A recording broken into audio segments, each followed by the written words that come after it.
te na bandeko balandi ya Aerotech TV, bienvenue à émission na bino masolo ya mboka parce que bino nde bosala biso confiance lolenge 42 to lobara 100 bino tozali donc bino nde bolandaka peza biso tika topesa mbote na molandi monene pena Aerotech TV monsieur Doris Massamba et sa dame Maman Blanche Kayembe moté maman ya papa Doris Massamba babi il y a pas deux na kata Genève. Merci à vous qui nous soutenez aussi. Je vous demande de vous abonner massivement et vous ne serez pas déçus. Comme vous remarquez, na compte il y a eu de pèse. Tozala mon amboka David Dintunga, yende toponi pena pour na kubeta masolo mokolalelo par rapport au sujet de l'actualité. Mon amboka mbote na yo. Mbote maman Falon. To sepeli minko yambayo. Ngape na zane sengo makasi malgré confinement. Bolingo mboka pe leki mingi et puis tokutani po ete tosola maye mboka et puis na profiter na micro na kopesa mbote na kulutu nanga muzeke base contre colonne de feu et puis kopesa mbote na kulutu nanga Jean Kapinga Kabamba et puis na kamena ni Alba Kambila na Chikito Mouchachino. Merci beaucoup monsieur Chikito Mouchachino aussi. Karandé Tokoloba, nous sommes venus auprès de toi, analyste politique et des sous-collègues plus Nangambo il y a eu de peste. Tokoyoka destitution Jean-Marc Kabounde. Donc à ça penza menacé. Qu'en dites-vous par rapport à ce sujet? Oui, merci beaucoup par rapport à votre question. Il faut savoir une chose que si notre président a eu de l'UTPS, l'honorable vice-premier président de l'Assemblée nationale qui est Jean-Marc Kabounda Kaboun, s'il est là comme vice de l'Assemblée nationale, c'est par rapport à la coalition qui existe entre FCC Cash. Alors je ne vois pas qui aujourd'hui peuvent se permettre pour lever son doigt, peut-être sa main, pour la destitution de Jean-Marc. Alors je crois que la personne qui a initié cette pétition doit revoir, parce que l'UDPS n'est pas MLC, où on avait empêché la candidature de Jean-Pierre Mbemba et la base qui se disait qu'ils avaient la base, on n'a rien vu, on n'avait rien vu du tout. Alors, quand vous touchez à Jean-Marc Kabounda Kaboun 500 VGK, c'est-à-dire que vous touchez à la population, vous touchez aux plus de 80 millions qui avaient répondu au stade des martyrs pour fêter la 38e anniversaire de l'UDPS. Jean-Marc Kabound est intouchable ou comment? Parce que s'il a mal fait, on a droit à le toucher quand même. Il n'est pas comptable au sein de l'Assemblée nationale. Il ne gère pas la finance, ni la caisse. Alors, au moment que nous parlons, moi je peux dire ceci. On est en train de traverser au moment de la pandémie. Mais moi je peux poser la question à M. Jacques Mamba. Et je l'ai suivi attentivement. Il a dit que non, il y avait de nombreuses personnes qui étaient venues auprès de sa résidence pour dire que non, comment nous avons voté. Mais M. Jacques Mamba peut quand même nous dire combien il a fait, combien il a dépensé et qu'est-ce qu'il a donné même à ses bases par rapport à la confinement. Maman, il faut connaître une chose. Nous, on a besoin que ce pays puisse aller de l'avant. Mais il faut que ce pays nous demande encore de personnes. On a besoin de personnes sincères et honnêtes. Est-ce que M. Jean-Jacques Mamba peut vous nous dire comment que M. a obtenu une poste de questeur au sein de l'Assemblée nationale? Je peux vous dire ceci. Lorsque d'autres personnes manquent à faire, il ne faut pas jamais chercher à faire un nom sur les dos de Jean-Marc Kabounda Kabound. Et je dis ceci, et je répète. Si notre président a eu de l'UDPS est là, c'est au nom de la coalition. Au nom de la coalition que le vice-président de l'Assemblée nationale, Jean-Marc Kabound, est là, parole dite par David Dintunga. David Dintunga, on a appris que l'UDPS, vous soutenez le pasteur Moukouna. Pourquoi vous n'avez pas soutenu le pasteur Ekofo pendant que Abandé côté les Mélandeko Kabila, ou à Nyoko la peuple, à Tumba Bino combattant, n'a qu'à sa base même? Dire que l'UDPS est tenté de soutenir avec Moukouna, c'est faux archi faux. Parce que l'éveil patriotique n'est pas un parti politique. C'est comme un mouvement citoyen comme tout autre. On a l'Azado, on a Kaj, tout qu'on sort. Mais la lutte de l'évêque, depuis qu'il a commencé à dénoncer le mal de ce qui s'est passé par rapport au régime passé pendant 18 ans, je ne vois aucune personne passer à la télé pour dire le contraire. Il n'y a que des personnes qui sont là à tout moment pour inventer, monter des choses inacceptables qui sont en train de nuire à l'éducation de nos enfants. Donc de l'immoralité. Alors, à ce qui concerne l'éveil patriotique, ce n'est que question des Congolais conscients. Qui connaissent. Vous allez un peu bilingue, oui, merci beaucoup. Oui, merci beaucoup. Parce que beaucoup pensent que nous, à l'UDPS, il n'y a que des gens qui ne maîtrisent pas même pas cette langue. Oui, oui. Mais, maintenant, quand on fait ça, c'est pour leur dire que non, il y a aussi des têtes. au sein de l'UDPS. Oui. If you want to speak in English, David is there.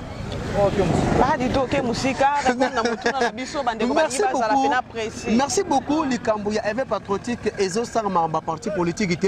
Ce n'est que conscience et la jeunesse congolaise. Oya Monique non lutte avec Ezali pour na intérêt peuple. Quand est-ce que ba DCCP va obtenir to ba accéder dans l'entreprise publique? Quand est-ce que va licencier? Quand est-ce que va graduer? Parce que zabe na ba musu sur les lots bazali ko accéder dans l'entreprise publique, bazapa ta ba DCCP. Surtout par rapport à la recommandation ndekoya mais azali ko se retrouver s'il vous plaît. Et donc au juir par rapport à Yandekona par recommandation. C'est pour Monique avec le patriotique avec Mukuna et ça que tout peuple congolais doivent être conscient de son avenir. Parce que les lots ceux qui bisou tozali ko sélection faire que ba keno batika ba musu 40 ans chez le parent et que vous allez continuer à l'obikuna au botibana toujours chez le parent ou surtout aussi mine d'été toujours chez le parent. Ok, moi motuna nanga mokie na kozuko ko zongela ngo penza pour que bande ko balandi o ba kolanda bazala un peu moins satisfait na bi pasteur Ekofo. Oya église protestante a telemelaka Kabila. UDPS bozalaka wapi topé peuple congolais boko senga lelo bato bazala sima mukuna bozalaka wapi pona bozala na sima pasteur Ekofo. Eza na UDPS eza na mutu moko te ya UDPS oya tindi ke noto la sima mukuna. J'ai pas de la conscience ya peuple congolais. En plus yo pesi li solo ya pasteur Ekofo. Mais il faut faire la différence. Pasteur Ekofo a dénoncé Makimi. Mais parce qu'il était menacé. Non, s'il vous plaît. S'il vous plaît. Pour poser la question, il faut la répondre. Voilà. S'il vous plaît, mais Mukuna a été menacé. Mais pour qu'on a Kimi Mboka oyote. Est-ce qu'entre passer les Ekofo na Mukuna qui fait le vrai combat et qui mérite d'être soutenu? Voilà. C'est au peuple congolais de répondre à cette question. Merci beaucoup. C'est notre devoir, c'est un quid à répondre à cette question de mon amboka David Dintunga. David Dintunga a fait pasteur évêque Pascal Mukuna. Tomoni pasteur Moussoussoupe télémi penza na média pour sa message que le pasteur Mukuna est aventurier. Donc qu'en dites-vous par rapport à cette parole? Non, vous savez une chose, Tozolo Bela Makambo, il faut clarité, il faut autant comme mot. N'habitez sur comment banga prison. Non, tu banga té. C'est faut dans un peu comme bon. Yoko poussinga tena tanga comme on a plusieurs pasteurs. Je parle en général. Plusieurs bazali mais ça na moraza ko se pointer. Vous savez une chose, na mboka na biso, ça me fait mal. Na Bible lobi que il y a une fête na lola. Ceux qui musumu ki moko sanine abongoli motem. Mais ceux qui le lomo yenge bena kwei, ça va?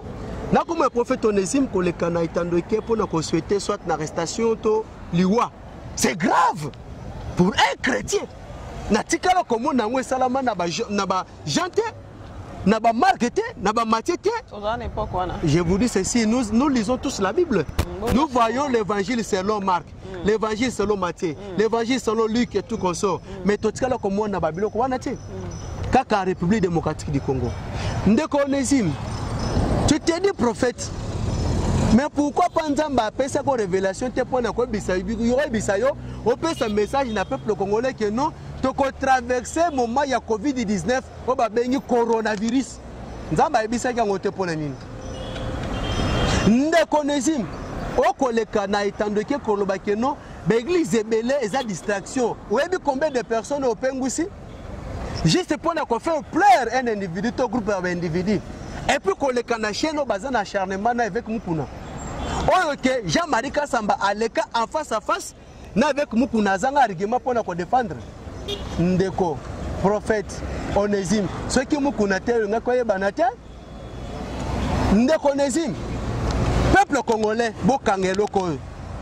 Bokoye baka makambo ya mabe ya prophète Onésime. Mokolo oyo moko ya ba pasteur na yeto moko na ye.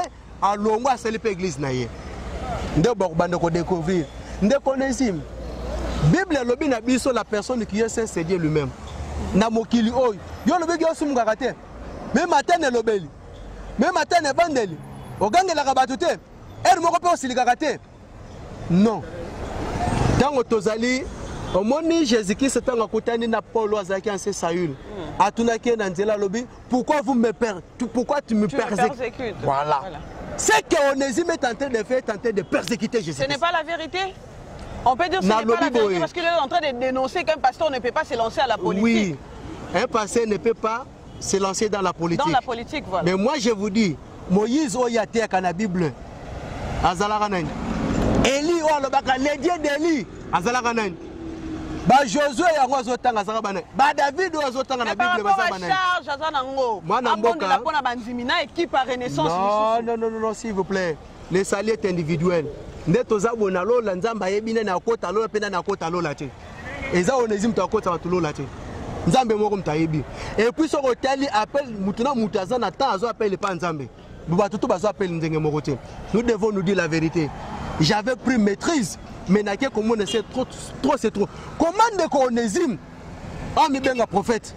A konsenga que no ba fio bazana ba vidéo ya ba passer à mutakala, ba publier yango. Au moment que nous avons un impact négatif l'éducation banana. Mais pour le côté, si la Bible wapi basali ya solo wapi basali lokuta, il peut avoir raison aussi. Lui n'est pas juge. Bible lobby, qui est-il pour juger un serviteur d'autrui? S'il tombe cette fois, son maître a le pouvoir de le soutenir, un juge se tiendra debout. C'est pour vous dire que nous n'avons pas un serviteur de maman, nazoye bisayo, totanga na Bible, Moïse akenda kosambela, o batikala kotonga na ron. Na place que Nzamba punir et Aaron a puni ça comme motion. Mais Aaron a écarté. C'est pour vous dire que quelqu'un qui est oué, tel David, Azaki oué de Dieu. Mais à l'occasion, il y a que Saïl a zaki mon pokola minanzambe a Simbaraité. A côté na ba occasion na ndenge pour na koboma. Pour na koboma Saïl. Mais aboya le bigo c'était oué de Dieu. Nzambe mo kasanin. Assez salikamunaye. C'est ça un véritable vrai serviteur de Dieu. Tu ne peux jamais chanter. Parce que Tozana Mokila Bato Masumu, Tozana Mokila Bato Mabe, Tozana Mokila Bato Tisi, au besoin d'un coup que non, Bakanga ba prière. Moi je présentais que à Koleka émission, concernant que nous avons la l'église. Parce que tana ba biska musus, ba travail est un minimum. Pourquoi pas l'église, à ce pas l'église? Pourquoi pas les gars qui prennent l'émission que non, tu vois dans 1000 quelques cas, voyez la bato corona, nous sommes tout. N'assemble pour na bango, bon que je suis un vrai serviteur de Dieu qui craint Dieu, je vais prier pour eux et ils seront délivrés guéris. Et bon, ça c'est une recommandation, tu as aussi la ngolo. Maman, n'attends kala devant ba effet ya boye, ba bandaki ko benga basali ya nzambe ya solo, na ba oya lokuta ba tiango devant le preuve. Eli na ba prophète abal. Qui est le... Je suis chrétien. Marqué la politique, je suis chrétien. Et je suis sur la parole de Dieu. Je suis chrétien, mais la chair est faible, mais l'esprit est bien disposé. On va continuer. Dans la émission, pasteur Onésime a bengana bato église no balakisa misa bazara bato Renaissance. Aleka a de mentir yango. J'ai mon frère o bandaki kozala na kati ya orchestre o banda Onésime. L'église n'a pas combat de ce qu'on appelle ça le combattant de Christ. Bota la bateau ba musicien o ba yemba kuna bota la tango banda qu'est-ce que ça boza wana? Bakenda. Aboke tout na. O sambela kuna. Na quel gani kuna? Et bon si goye bien on est. Mende konanga banda sambela kuna. Merci beaucoup. Vous avez vraiment été nombreux de suivre cette émission. Nous vous demandons de vous abonner massivement. Merci à M. Sone Mackenzie. Sone Mackenzie Balobi, ma maman Prince Yandingu, il n'y a pas D à Toulouse. Merci à l'homme selon le cœur d'une femme. Il s'appelle Noël Lemba Matondo. Babi, il n'y a pas deux. Je ne qu'un seul homme. Merci à Vieder depuis Toulouse aussi. Vie Nanganyo sur staff Mobimba. Opena Bosangana pour que vous soutenir petite sœur Nabino.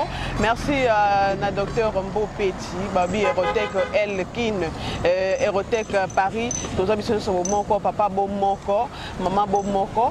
Yemoroye mais vraiment, moi je lui appelle mon manager. C'est lui qui m'a accordé vraiment cette grâce de maintenir et de faire ce travail pour que Bino Pebo Kwakoye Banga. Et il s'appelle M. Jean Poika Beya. Merci. Na couple Doris et Massamba, l'homme chanté plusieurs fois par le Binadam, papa chéri souverain, Monsieur Doris Massamba, monté ma maman Blanche Kayembe, Balobi, il n'y a pas deux, na kata Genève, monté ma maman Moukoleko, non Kokangote, et Pixenga Kri. Merci la fondation Moukouti, là je vois le vieux Vixon et maman Judith, Balobi Binonde Brosalam Sandenge Longobane, na Kokata appelle no Mato et Katana. Merci à mon invité aussi, David Tunga, au penza le loto beti masolo na yo et je pense que numéro de téléphone à balanda copé message numéro de téléphone les a plus 243 82 283 22 25 na bandeli plus 243 82 283 22 25 message que le peuple congolais. Nous avons aujourd'hui un fils digne de ce pays qui répond au nom de Félix Antoine Tshilombo Tshisekedi. Soutenons-le. Ayons confiance en notre justice.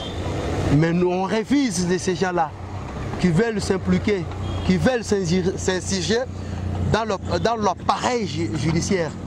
Là, on n'accepterait jamais. Le président Félix a fait la coalition.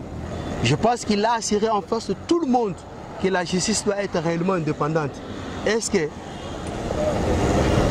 tu as coalition on peut pour ne pas se mêler dans la justice? Question mark.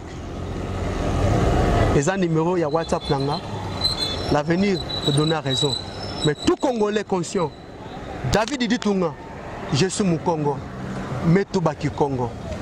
David dit tout, je suis mon Swahili, il comme tout Congo. David dit tout, je suis Moulouba, dis-moi na wa Congo. David dit tout, naza mungala bikolo tout oyamboka na ngai. David dit tout, nazali.